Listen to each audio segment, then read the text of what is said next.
আইনের শাসন যেখানে প্রশ্নের মুখে, সেখানে শক্তির দাপটই যেন শেষ কথা হয়ে দাঁড়ায়। সোনামুড়া রবীন্দ্রনগর গ্রাম পঞ্চায়েত এলাকায় এক শ্রমিককে মারধরের ঘটনায় এমনই অভিযোগ উঠেছে এক জমির মালিকের বিরুদ্ধে। অভিযোগ, কাজে না যাওয়াকে কেন্দ্র করে এক নিরীহ দিনমজুরকে জমিতে ফেলে বেধড়ক মারধর করা হয়। আহত শ্রমিকের নাম গোপাল দেবনাথ। ঘটনাটি ঘটেছে সোনামুড়া থানাধীন এলাকায়।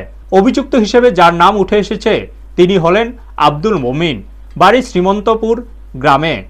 পরিবারের অভিযোগ অনুযায়ী গোপাল দেবনাথের সঙ্গে আগে থেকেই মমিন মিয়ার জমিতে কাজ করার কথা ছিল। তবে অন্য এক জমির মালিক সামান্য বেশি মজুরি দেওয়ার প্রস্তাব দিলে গোপাল সেখানে কাজ করতে চলে যান। বিষয়টি জানতে পেরে ক্ষুব্ধ হন আব্দুল মমিন। এরপর গোপালের কাছে কাজে না যাওয়ার কারণ জানতে চান এবং এক পর্যায়ে তাকে জমিতে ফেলে মারধর করেন বলে অভিযোগ। পরবর্তীতে অন্যান্য শ্রমিকদের মাধ্যমে খবর পেয়ে গোপালের স্ত্রী ঘটনাস্থলে পৌঁছান। আহত অবস্থায় তাকে উদ্ধার করে প্রথমে সোনামুড়া সামাজিক স্বাস্থ্যকেন্দ্রে নিয়ে যাওয়া হয়। সেখান থেকে অভিযুক্তের বিরুদ্ধে সোনামুড়া থানায় লিখিত অভিযোগ দায়ের করে গোপাল দেবনাথের পরিবারের বক্তব্য, গোপাল যদি কোনো ভুল করে থাকেন তবে তা আইন অনুযায়ী বিচার হওয়া উচিত ছিল, কিন্তু আইনকে পাশ কাটিয়ে এভাবে শারীরিক আক্রমণ করার ঘটনায় তারা ক্ষোভ প্রকাশ করেছেন। অভিযুক্তের বিরুদ্ধে দৃষ্টান্তমূলক শাস্তিরও দাবি জানিয়েছেন তারা। ঘটনাটি ঘিরে এলাকায় চাঞ্চল্য ছড়িয়েছে। পুলিশ সূত্রে জানা গেছে অভিযোগের ভিত্তিতে তদন্ত শুরু হয়েছে। ব্যুরো রিপোর্ট, নিউজ তৎকাল 24।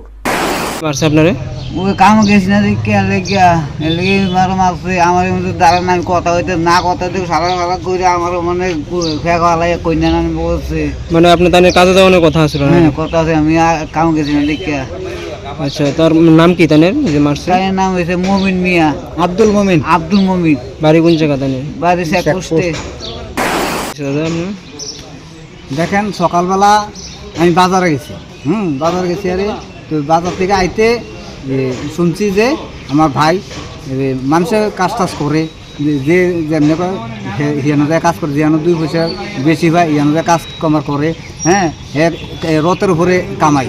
তো আমি বাজার থেকে এসে শুনি যে আমার ভাইয়েরা নাকি মারছে। তো মারছে আর খবর নিয়ে দিই যে এর বাড়ি হলো শ্রীমন্তপুর চেকপোস্ট, নাম হইল গিয়া আব্দুল মমিন, বাবার নাম হইল গিয়া ফজু মিয়া।